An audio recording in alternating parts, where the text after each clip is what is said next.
Yay! Happy hump day. Sorry, I thought I I was was going to late. be I was running supposed to late. tell you. I was late. I was supposed to tell you we're live. That's all right. It tells me on this side now. Thought I was going to be running late. Had to pick my daughter up from school. Broke the speed limit. Um, I got here in time. Oh, Dressed up. you confessed to a crime on recording. Yeah, but let him go arrest old new dude. They'll never know who it is.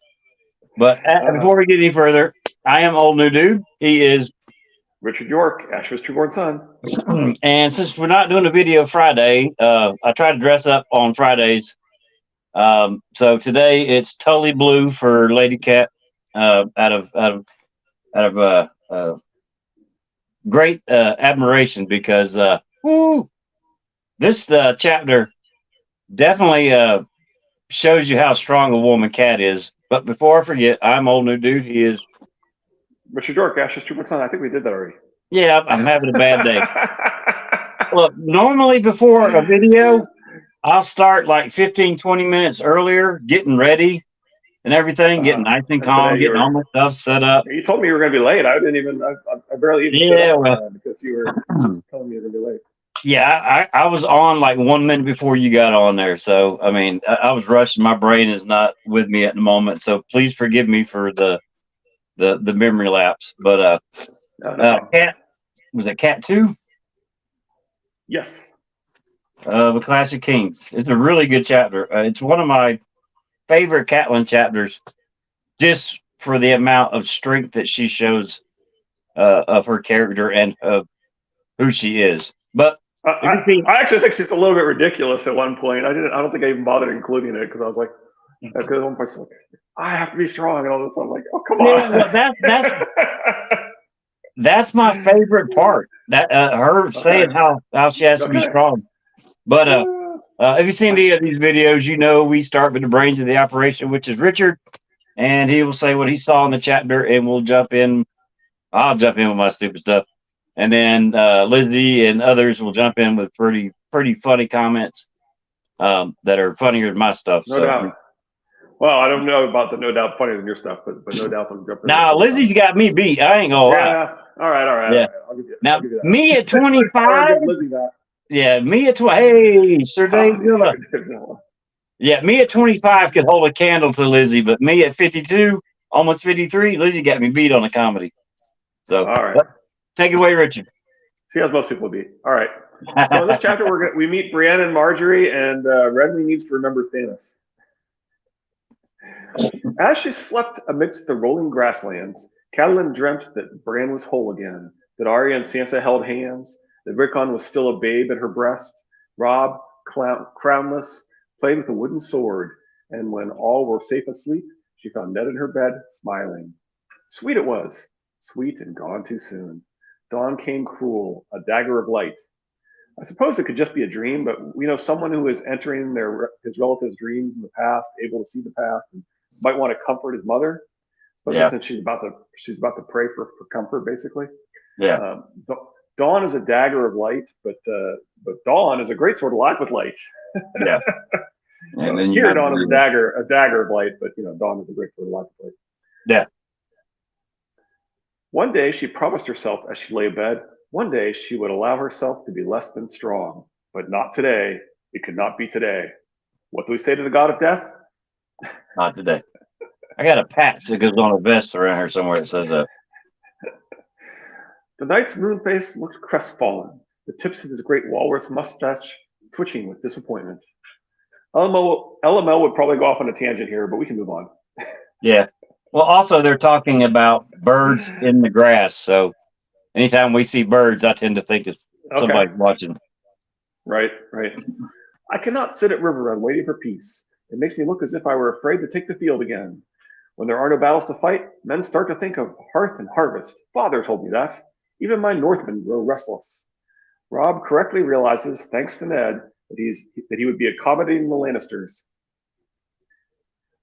Now, will you go to Renly for me, or must I send the Great John? The memory brought a wan smile to her face. Such an obvious ploy, that, yet deaf for a boy of 15. Robb knew how ill-suited a man like Great John Umber would be to treat with a man like Renly Baratheon, and he knew that she knew it as well. So Rob successfully manipulated her, and she knew it. Could you actually see Great John meeting Renly and losing a couple more fingers? No, I mean we see that how delicately she balances Yes. the titles. She really does do a good job with that, right? Of being just courteous enough to Renly that he can laugh with her and so forth. And actually, I think that she probably pushes it maybe a little too much, and it's out of yeah. It was Renly that saved the conversation. Yeah. I tend to agree, but you could see that he might not be able to if somebody was less finely walking that line. I come as envoy for my son, Robb Stark, the King of the North, to treat with Renly Baratheon, the King of the South. King Renly is the crowned and anointed lord of all the 7 kingdoms, my lady, Sir Colin answered, though courteously enough. So, she's being generous and calling him a king, and I think it's a pretty good balance, still offering a bit of offense, but right. Well, she does it there, but she doesn't do it later when. Yeah, and then she refuses to use it when she's actually with him when it really matters. She got thousands of people watching her that just watched the melee, and she doesn't do it. Yeah, it's a little strange in that regard. Yeah. This is a fearsome lot of men, Sir Wendell manually observed as they crossed the ancient stone span from which Bitterbridge took its name. It was a nice summary by Sir Wendell, so I don't have to go through the long list. Yeah. Can you imagine that many people? What damage they would do to the land? Oh yeah. It would be like the Dothrakis cutting a swath and through. And Renly's smart enough to realize it and talk about that, right? Yeah. Below, beneath the stone and timber battlements of a small castle, a melee was in progress. A field had been cleared off, fences and galleries and tilting barriers thrown up. Hundreds were gathered to watch, perhaps thousands. From the looks of the grounds, torn and muddy and littered with bits of dinted armor and broken lances, they'd been at it for a day or more, but now the end was near. Fewer than a score of knights remained a horse, charging and slashing at each other as watchers and fallen combatants cheered them on. She saw 2 destriers collide in full armor, going down in a tangle of steel and horseflesh. A tourney, Hal Mullen declared. He had a penchant for loudly announcing the obvious. Oh, splendid, Sir Wendell manfully said as a knight in a rainbow-striped cloak wheeled to deliver a backhand blow with a long-handled axe that shattered the shield of the man pursuing him and sent him reeling in his stirrups. Rainbow-striped, you say? A roar went up from the crowd as a helmetless, red-bearded man with a griffin on his shield went down before a big knight in blue armor. His steel was a deep cobalt. Even the blunt morning star he wielded with such deadly effect. His mount barded in the quartered sun and moon heraldry of House Tart. Red Ronnet's down, gods be damned, the man cursed. Loras will do for that blue, a companion answered before a roar drowned out the rest of his words. On reread, we recognize the intended alliteration. You talk about it because he's the one that denied her the wedding. Oh, that's Red Ronnet. But no, my point is that we get cut off. This was basically going to be the big reveal to Catelyn that this was a quote bitch end quote fighting, right? And so they drown out the word bitch, right? But we can recognize that what he was going to say is going to call her that blue bitch, right? Yeah. On reread, we realize that, but the crowd drowned it out so that she doesn't hear her called a bitch. Well, I think it's funny that that's the man that took one look at her and handed her the rose and turned around and left, right? Red Ronnet? Yeah. On one of the marriage proposals your father made. That might be right. That's probably right. I think he was even more, I think it was specifically insulting, saying that. Yeah. Or something like that. But and of course, Jamie will remember this. He too will take out his anger on Red Ronnet Cunnington. There you go. This is madness, Catelyn thought. Real enemies on every side and half the realm in flames, and Renly sits here playing at war like a boy with his first wooden sword. What madness is this? I heard that from the Blackfish in some video series from some guy. I think it was called Triplet Targaryen. Yeah, I know. I just finished up watching episode 7 yesterday. There have been several times that I've had to stop because of my son and then actually just start all the way back over again. It's the only thing you'll ever get from me. I thought something along those lines. Yeah, that's what he said to her. Yeah. Thank you, Lizzie. She's like you, man, an encyclopedia. Absolutely. She knows her stuff. Yes, she does. To her left, Lord Randall Tarley of Hornhill, his great sword Heartsbane propped up against the back of his seat.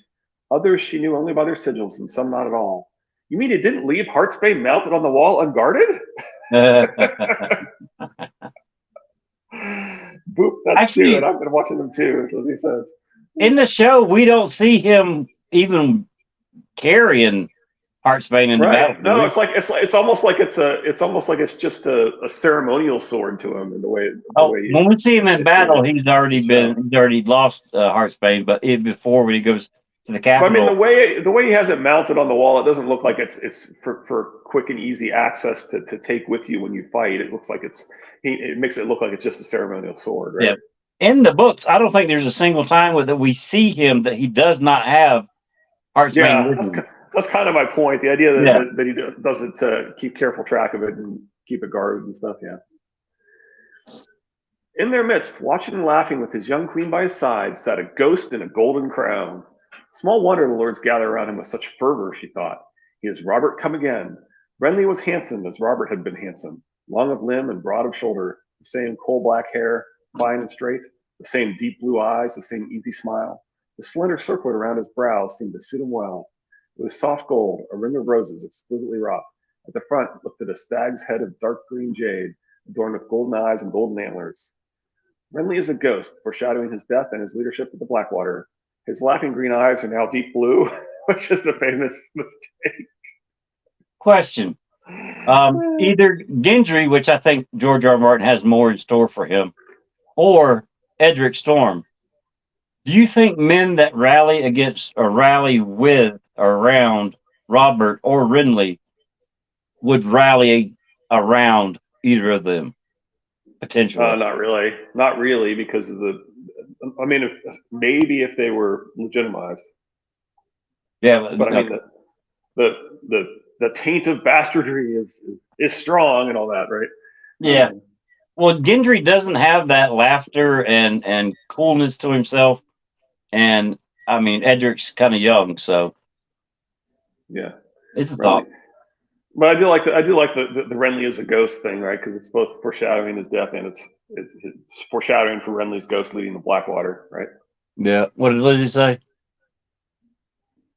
Well, it's the only thing different we talked about. And then in Boop, that's two, and I've been watching them too. So she's also rewatching the Triplet. Yeah, I mentioned to her and Lady Thistle, I think yesterday on Discord that I was rewatching them. I don't know why. When I first left the comment, it seems like it disappeared. It's like it told me there were 7 comments, but I couldn't see my comments, so I did it left the second time. I don't know. Yeah, I've been having a hard time with my comments here lately too. Yeah, YouTube's weird. Yeah, it might be because I had links. You might have to somehow approve it or something. I don't know. Oh, I know Twitter is getting even weirder. I get on there and the stuff it puts on there, I'm like, what? Oh, there's somebody I know. What? It's just crap. Yeah, you have to gotta switch to who you're following instead of the for you. That's for sure. Yeah. The girl who shared we ready? Yeah.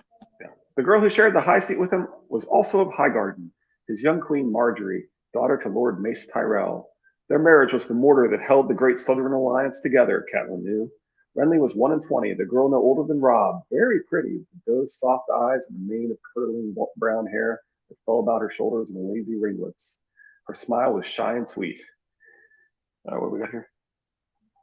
Maybe there are 7 comments, but we can only see 6, because of the stranger. That's what I'm telling you. Lizzie's on fire. Oh, yeah. Marjorie she showed a picture that her son drew of Ned Stark. It's pretty good. Okay, cool. Lizzie, can you throw that on? Is it on Twitter or was that on Discord? Well, let's continue. She can respond here in a second. Meet Marjorie Tyrell. A Baratheon marriage to a powerful family holds this together. The sister is queen and her identical brother, far more identical than Cersei and Jaime, is a Kingsguard. I saw in some YouTube video that there are more similarities between the brother and the Kingslayer, usually with a gender swap from the Kingslayer, almost as if he ought to be called the Queenslayer. See Triplet Targaryens episode 6. Having it's on Twitter. Having rewatched the Triplet Targaryens, before Yep. you even get to the part that says "See Triplet Targaryens." You know which Episode episode? 6, I'm like, I just saw that. I just saw that. Out in the field, another man lost his seat to the knight in the rainbow-striped cloak, and the king shouted approval with the rest. Loris, she heard him call. Loris! Highgarden! The queen clapped her hands together in excitement. Catelyn turned to see the end of it. Only 4 men were left in the fight now, and there was small doubt whom king and commons favored. She had never met Sir Loris Tyrell, but even in the distant north one heard tales of the prowess of the young Knight of Flowers. Sir Loris rode a tall white stallion in silver mail and fought with a long-handled axe. A crest of golden roses ran down the center of his helm. 2 of the other survivors had made common cause. They spurred their mounts toward the knight in the cobalt armor. As they closed to either side, the blue knight rained hard, smashing one man full in the face with his splintered shield, while his black destier lashed out with a steel-shod hoof at the other. In a blink, one combatant was unhorsed, the other reeling.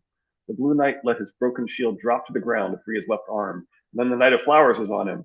The weight of his steel seemed to hardly diminish the grace and quickness with which Sir Loris moved, his rainbow cloak swirling about him. The white horse and the black one wheeled like lovers at a harvest dance, the riders throwing steel in place of kisses. Long axe flashed and Morningstar whirled. Both weapons were blunted, yet still they raised an awful clangor. Shieldless, the blue knight was getting much the worst of it. Sir Loris rained down blows on his head and shoulders to shouts of Highgarden from the throng. The other gave answer with his Morningstar. Whenever the ball came crashing in, Sir Loris interposed his battered green shield emblazoned with 3 golden roses. When the long axe caught the blue knight's hand on the backswing and sent the Morningstar flying from his grasp, the crowd screamed like a rutting beast. The Knight of Flowers raised his axe for the final blow. The blue knight charged into it. The stallions slammed together. The blunted axe had smashed against the scarred blue breastplate, but somehow the blue knight had the haft locked between steel gauntleted fingers. He wrenched it from Loris's hand, and suddenly the 2 were grappling mount to mount, and an instant later they were falling. As their horses pulled apart, they crashed to the ground with bone-jarring force. Loris Tyrell on the bottom took the brunt of the impact. The blue knight pulled a long dirk free and flicked open Tyrell's visor. The roar of the crowd was too loud for Catelyn to hear what Sir Loris said, but she saw the word from on his split, bloody lips. Yield. The blue knight climbed unsteady to his feet and raised his dirk in the direction of friendly Baratheon, the salute of a champion to his king. Squires dashed onto the field to help the vanquished knight to his feet. When they got his helm off, Catelyn was startled to see how young he was. He could not have had more than 2 years on Robb. The boy might have been as comely as his sister, but the broken lip, unfocused eyes, and blood trickling through his matted hair made it hard to be certain. LML would probably say something about wandering too close and falling to earth. Don't worry, Cat. Loris will soon heal and literally look more like his sister than Jaime and Cersei. Yeah.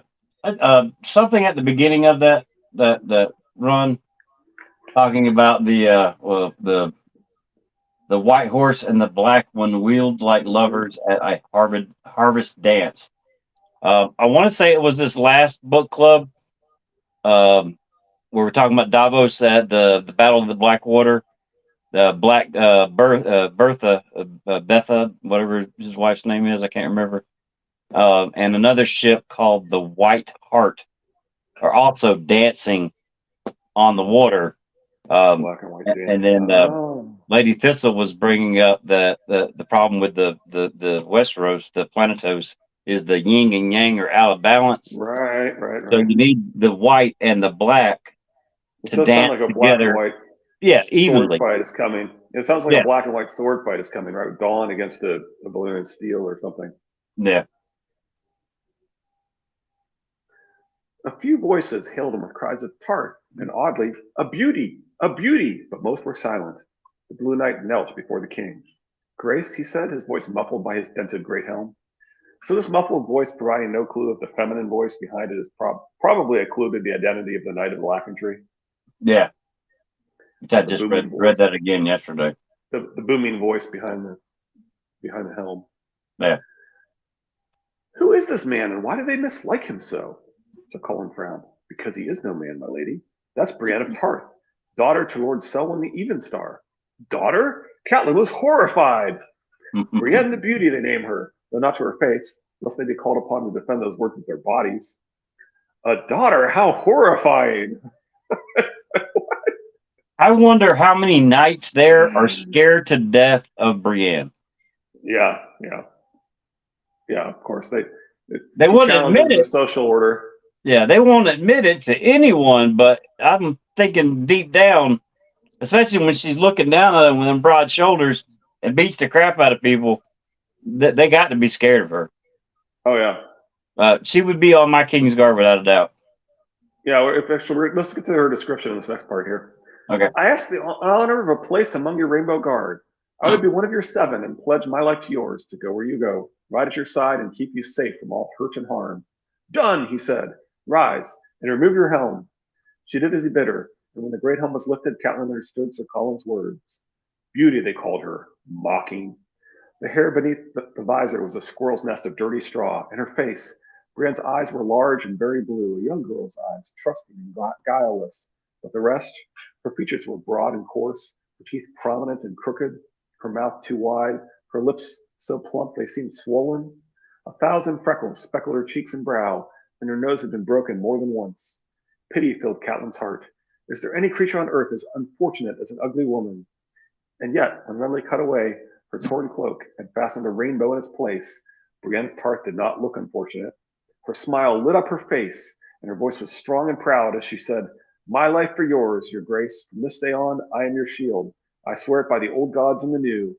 The way she looked at the king, looked down at him, she was a good hand higher, though Renly was near as tall as his brother had been, was painful to see. So George has claimed that Brienne is roughly the height of Robert and not close to 7 feet. But a good hand taller than Renly would put her way taller than Robert and tall enough one might say reasonably close to 7 feet. Yeah, Seems debatable. Robert was 6'5".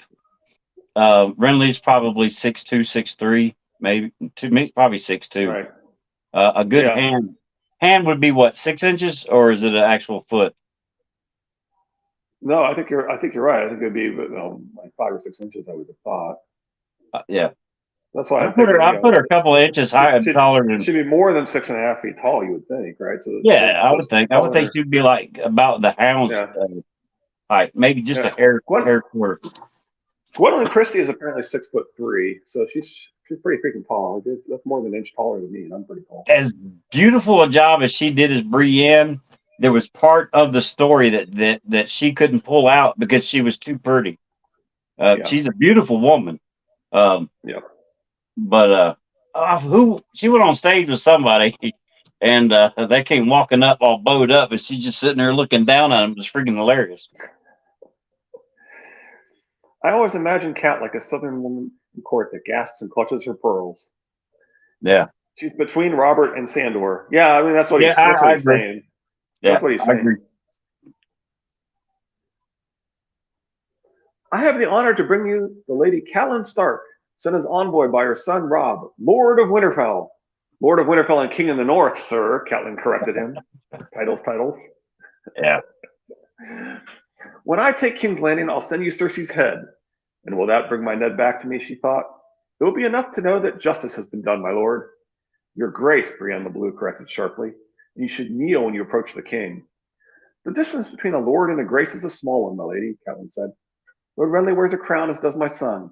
If you wish, we may stay here in the mud and debate what honors and titles are rightly due to each. But it strikes me that we have more pressing matters to consider.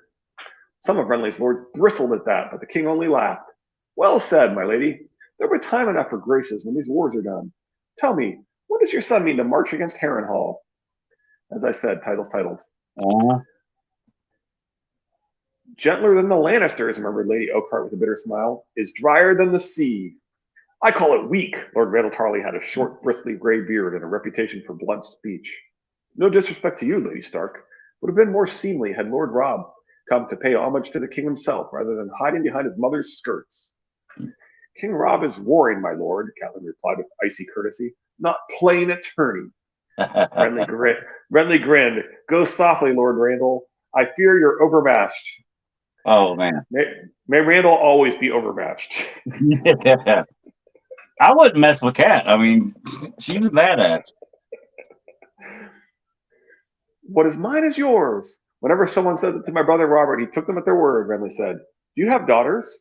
Yes, your grace, 2. Then thank the gods that I am not Robert. My sweet queen is all the woman I desire. She might be a bit more woman than he desires. Yeah. The face of a drowned woman, Catelyn thought. Can you drown in grief? She turned away sharply, angry with her own frailty. No foreshadowing there. Yeah. Apart from the white linen bandage around his brow, Sir Loris seemed none the worse for the day's misadventures. He was indeed as comely as Catelyn had suspected he might be. When not glazed, his eyes were lively and intelligent, his hair an artless tumble of brown locks that many a maid might have envied. He had replaced his tattered tourney cloak with a new one, the same brilliantly striped silk of Renly's rainbow guard, clasped with the golden rose of Highgarden. From time to time, King Renly would feed Marjorie some choice morsel off the point of his dagger, or lean over to plant the lightest of kisses on her cheek. But it was Sir Loris who shared most of his jests and confidences. The king enjoyed his food and drink, that was plain to see, yet he seemed neither glutton nor drunkard. He laughed often and well, and spoke amiably to highborn lords and lowly serving wenches alike. It's certainly more subtle than the show, but clearly implied where Renly's interests lie. Yeah. I was going to say something now. I can't remember what I was going to say. Oh, yeah. Not to get off on it. I just popped in my head. Comparisons with Renly and Marjorie to Cersei and Jamie. There is a theory out there that, Loras and Marjorie are actually Brandon bastards, or at least Sir Loras, for how well he sits a horse. Okay. And that would mirror Cersei and Jamie as actual bastards having a different father than what they're supposed to. If Right. Loras and Marjorie are to mirror them, Right. Yeah, they should have a secret father as well. I mean, yeah, I like the theory, especially the Marjorie. I don't know about the age or anything like that, but it just might be the Tully looks. But the Loras actually being a Brandon bastard, I kind of like. Yeah, I don't know. Okay. I kind of got the feeling that Brandon might not be quite as much of as people think. Like he specifically seems to have broken it off with Barbary Dustin, right? Right. In order to go with Cat. So it sure seems like he wasn't quite as I don't know. Maybe. Sorry. No, that's fine. Sir Mark Bellendor brought a black and white monkey and fed him morsels from his own plate, while Sir Tanton of the Red Apple Fossilize climbed on the table and swore to slay Sandor Clegane in single combat. The vow might have been taken more solemnly if Sir Tanton had not had one foot in a gravy boat when he made it. The height of folly was reached when a plump fool came capering out in gold-painted tin with a cloth lion's head and chased the dwarf around the tables, whacking him over the head with a bladder. Finally, King Renly demanded to know why he was beating his brother. "Why, your grace, I'm the kinslayer," the fool said. "It's Kingslayer, fool of a fool," Renly said, and the hall rang with laughter. Conflating the Kingslayer with Kinslayer? See Triplet Targaryen's episode 5. We're not even going to count how many you've done today. Yeah, Lady Dustin's still missing Brandon's sword after all those years. Yep. Yeah, she is. "I pity them." "Why?" Lord Rowan asked her. "Look at them. They're young and strong, full of life and laughter and lust. Aye, more lust than they know what to do with. There will be many a bastard bred this night, I promise you. Why pity?" "Because it will not last," Catelyn answered sadly. "Because they are the nights of summer, and winter is coming." "Lady Catelyn, you are wrong." Brienne regarded her with eyes as blue as her armor. "Winter will never come for the likes of us. Should we die in battle, they will surely sing of us, and it's always summer in the songs. In the songs, all knights are gallant, all maids are beautiful, and the sun is always shining. Winter comes for all of us," Catelyn thought. "For me it came when Ned died. It will come for you too, child, and sooner than you like." She did not have the heart to say it. Brienne the Beauty will be remembered, and nobody will remember her name as ironic. Yeah, a couple of things. There are those that say that Cat didn't love Ned that much, but you see it throughout the story that there was great love between her and Ned. Yeah, and then also Brienne's outlook on the way things are is similar to Sansa, even though they share almost no other similarities, but the knights being forever sung about in songs. I mean, it screams Sansa. Sure. Well, I mean, all the young characters like that. Even it's pretty clear that Jamie was like that when he was young, and that's part of. Yeah. He sees himself in her. And um, if I am not safe in the heart of Lord Caswell's castle with my own host around me, one sword will make no matter. Not even your sword, Brienne. Sit and eat. If I have need of you, I'll send for you. His words seemed to strike the girl harder than any blow she had taken that afternoon. As you will, Your Grace. Brienne sat, eyes downcast. So, foreshadowing as usual. Yeah. Perchance is Sir Barristan Selmy with your son at River Run? No, she answered, puzzled. Is he no longer with Joffrey? He was the Lord Commander of the King's Guard. Renly shook his head. The Lancers told him he was too old and gave his cloak to the hound. I'm told he left King's Landing vowing to take up service with the true king. That cloak Bran claimed today was the one I was keeping for Selmy, in hopes that he might offer me his sword. When he did not turn up at Highgarden, I thought perhaps he'd gone to River Run instead. We have not seen him. He was old, yes, but a good man still. I hope he has not come to harm. The Lannisters are great fools. They climbed a few more steps. On the night of Robert's death, I offered your husband 100 swords and urged him to take Joffrey into his power. Had he listened, he would be regent today, and there would have been no need for me to claim the throne. Ned refused you, she did not have to be told. He had sworn to protect Robert's children, Renly said. I lacked the strength to act alone, so when Lord Eddard turned me away, I had no choice but to flee. Had I stayed, I knew the Queen would see to it that I did not long outlive my brother. Had you stayed and lent your support to Ned, he might still be alive, Catelyn thought bitterly. I think if he stayed, he would not have long have outlived his brother. Yeah, I don't think it's enough men to help to help Ned.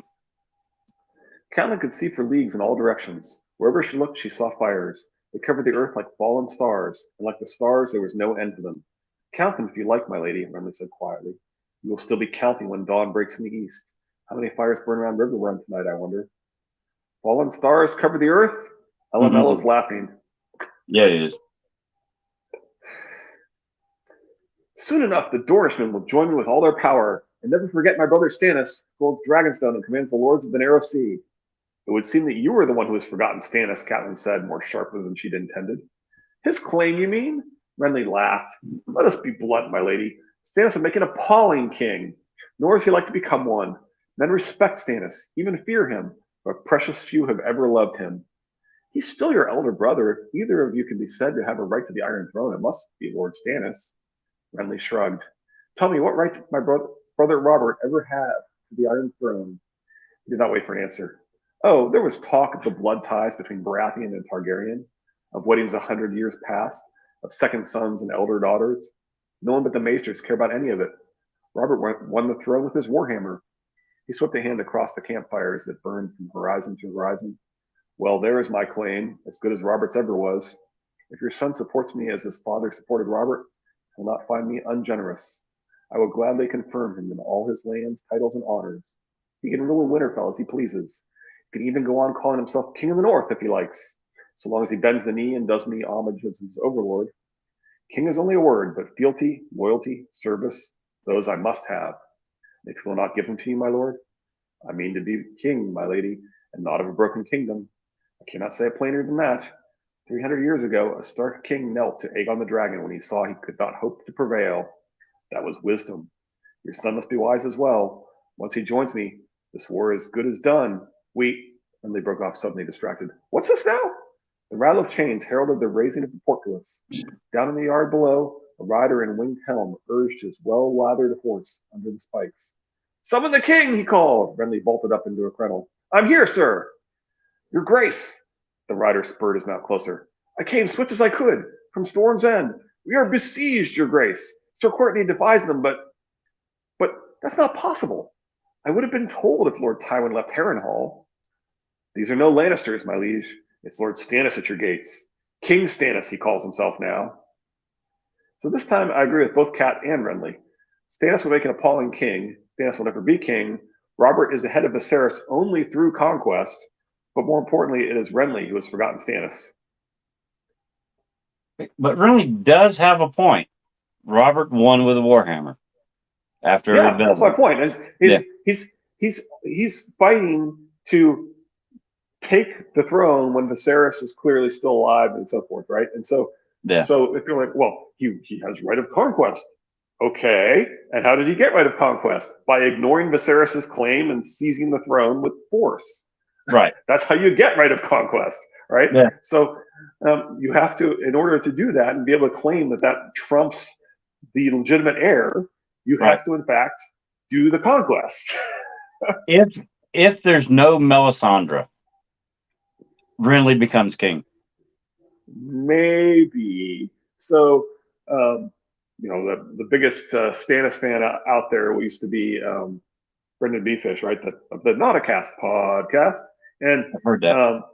and he would argue that if you pay careful attention, Renly outruns his supplies, and there's hints that Stannis has laid a lot of traps, and so it's not actually all that clear with only his cavalry that he would actually have been victorious. Okay.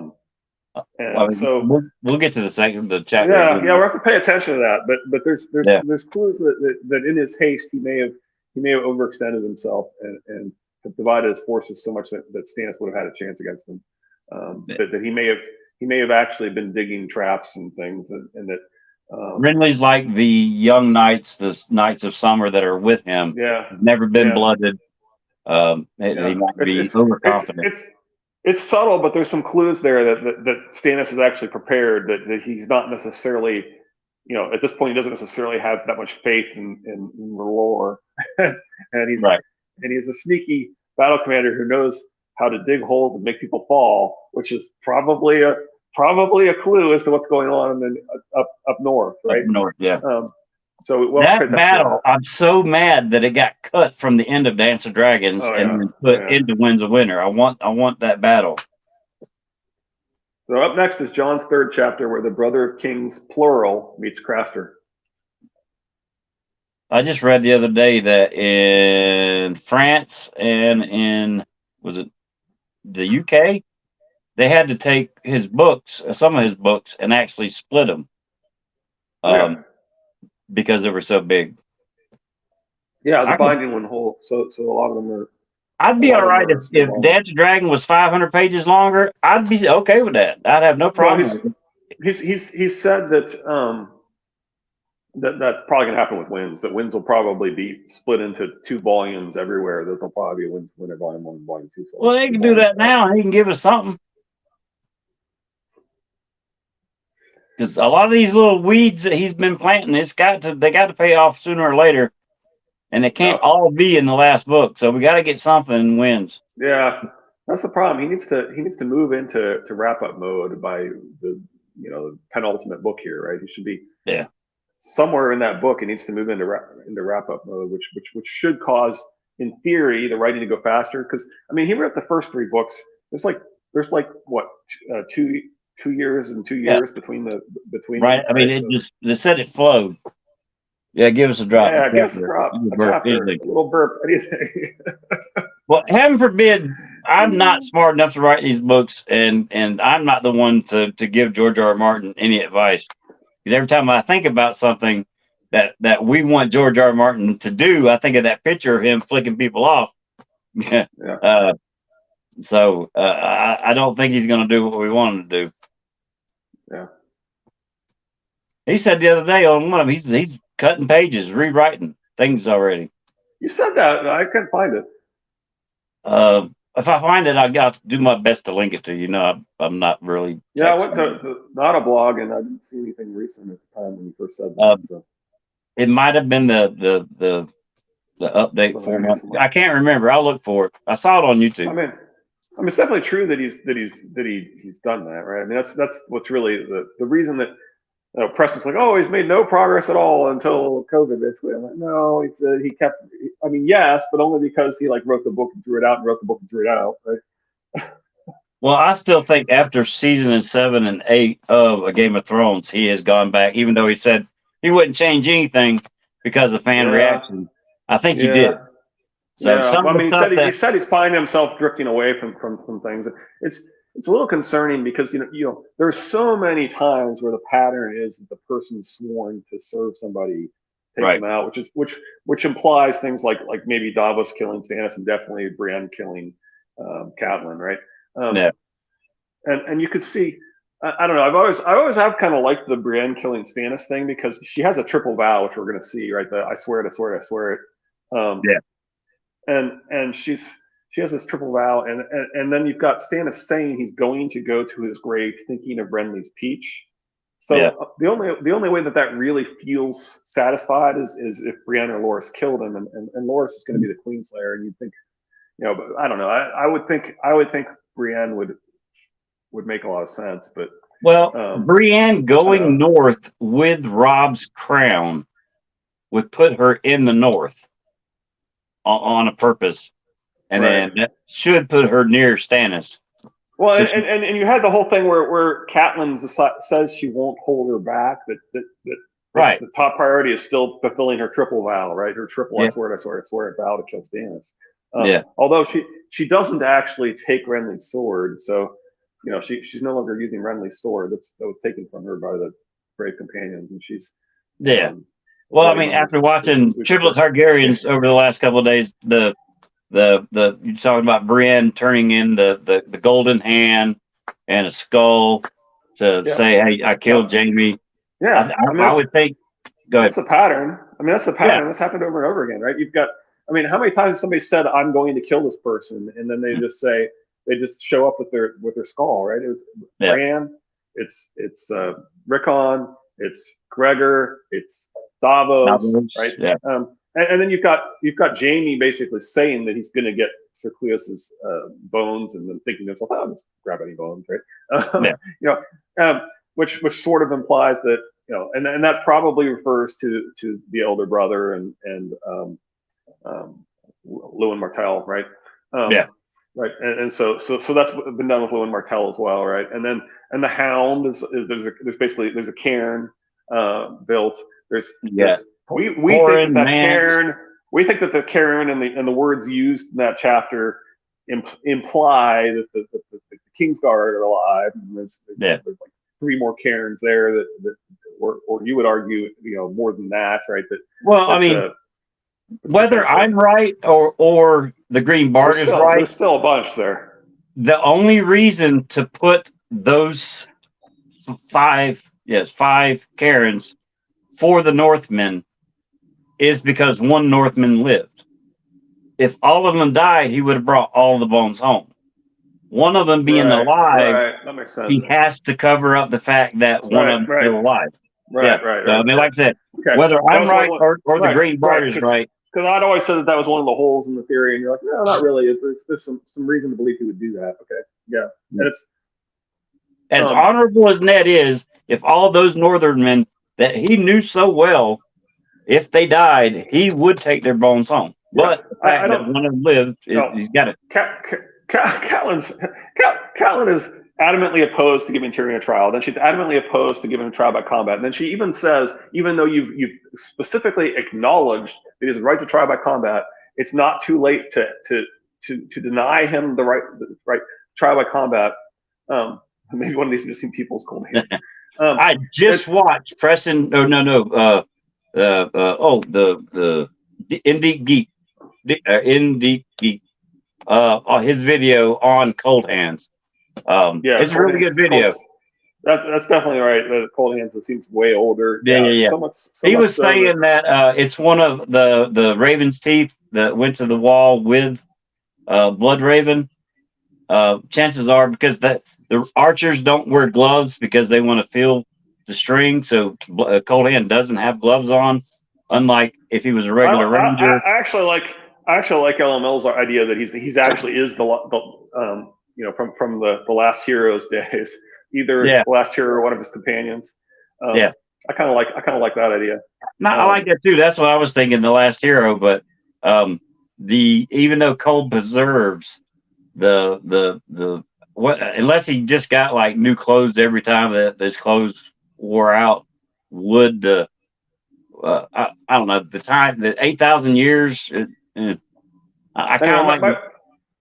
My original point I was trying to make was that Jaime is supposed to be an echo of Davos.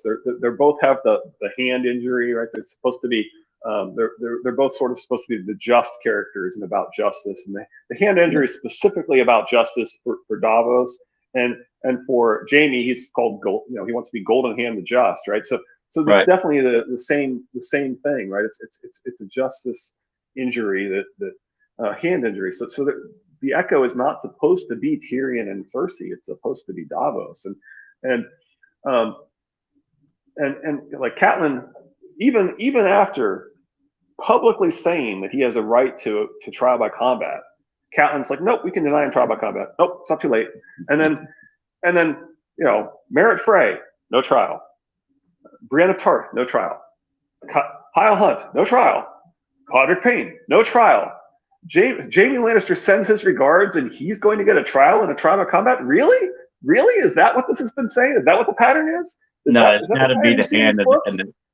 See, No, I thought originally that they were going to fight. She's going to give him back Oath Keeper, and then once he grabbed it, he'd be as good as he was before because of the magic properties of the sword and his Targaryen blood. But I agree with you now that it should be the hand and the skull. Right. It would be Katana against all the patterns that have been set up if it goes that way. I can't understand how that's become the dominant theme amongst all the fan base. Well, I thought that for the longest time until I rewatched the video, and as soon as you when said I heard people say it, right? When I heard people say it, I'm like, oh yeah, the parallels, that makes sense. Oh yeah. But then I got to thinking, I'm like, no, that's not right. Oh, well, no, I think I left the same comment twice. More people need to watch your Triplet Targaryen videos for the way you lay out all the evidence through every damn video. Other than Tormund being Sir Gerald Hightower, there's not a single thing that you said in any of those videos that I can disagree with. I got nothing against.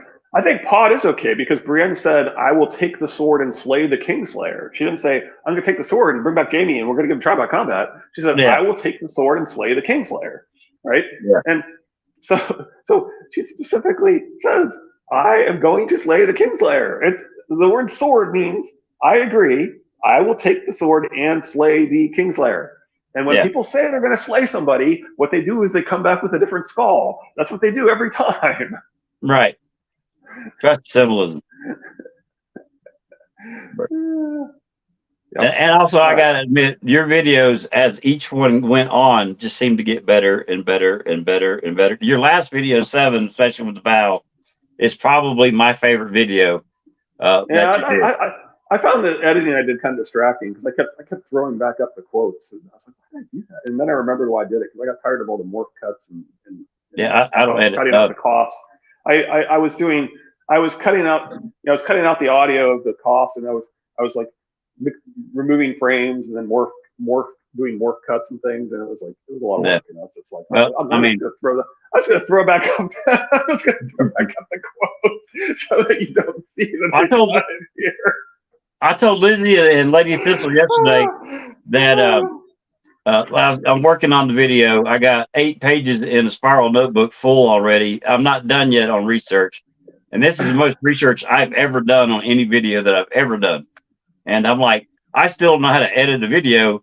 And she's like, well, there's some YouTube instructions out there. I was like, I've watched those, and I still can't make heads or tails of it. And then she's like, editing is overrated. So yeah, you can use Resolve and stuff, but it's like everything else I've done. It's just a conversation with the camera. If they don't like it, they don't like it. I don't blame you. I don't blame you, man. It took a while. That wasn't a tremendous amount of time, but it was kind of interesting to kind of learn some of the tools and things. But, yeah. Well, I keep trying to ask my 28-year-old son to do it, and for some reason, all he wants to do is play video games when it's time to work on a video. I'm like, it's the wrong kind of video, man. I need you over here, but nothing. So, and he still gets to go to Ice and FireCon, even though he won't help me, little bastard. All right. Next, John 3. Friday. Oh, you just launched a new theory. What's that? Old dude's a dude's son, not old dude's son. Don't you say that to my wife. You're gonna get me. She will not let me go to Ice and FireCon if she ever finds out. Stop calling your son a bastard, then. Stop calling your son a bastard. Don't tell her. All the costumes I bought. I've spent over $800 trying to get ready for Ice and FireCon.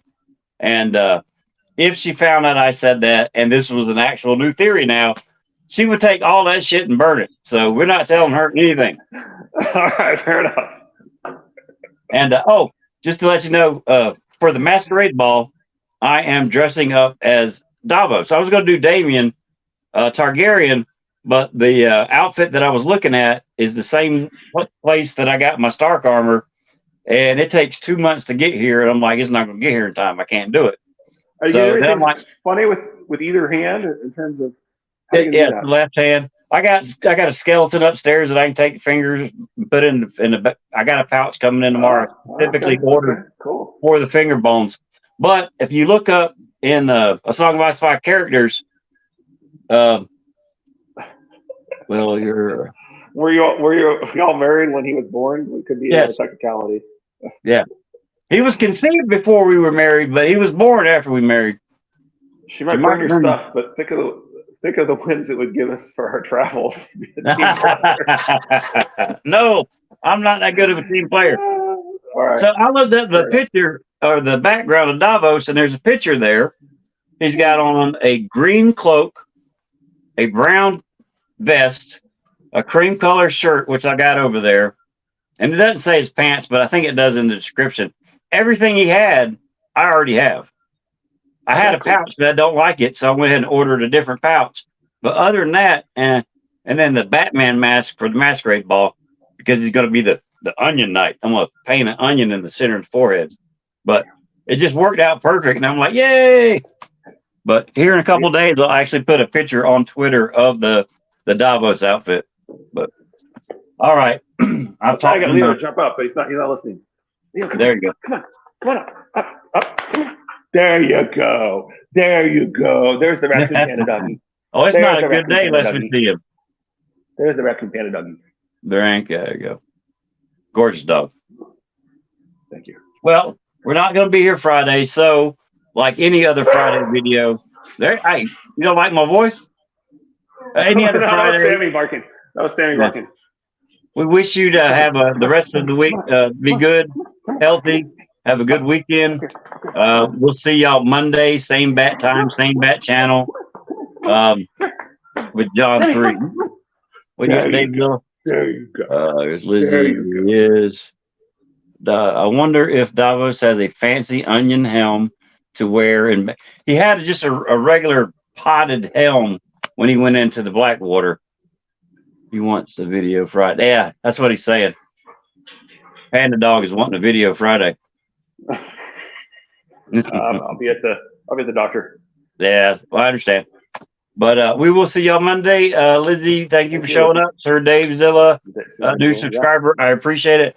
Please check out Astro's Trueborn Son, the Triplet Targaryen. There's 7 videos. There's a lot of information in it.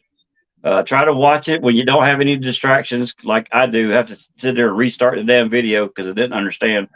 But they are definitely worth the watch. So we will see y'all Monday. Y'all have a good weekend. Stay safe and take care. Bye, Richard. Bye.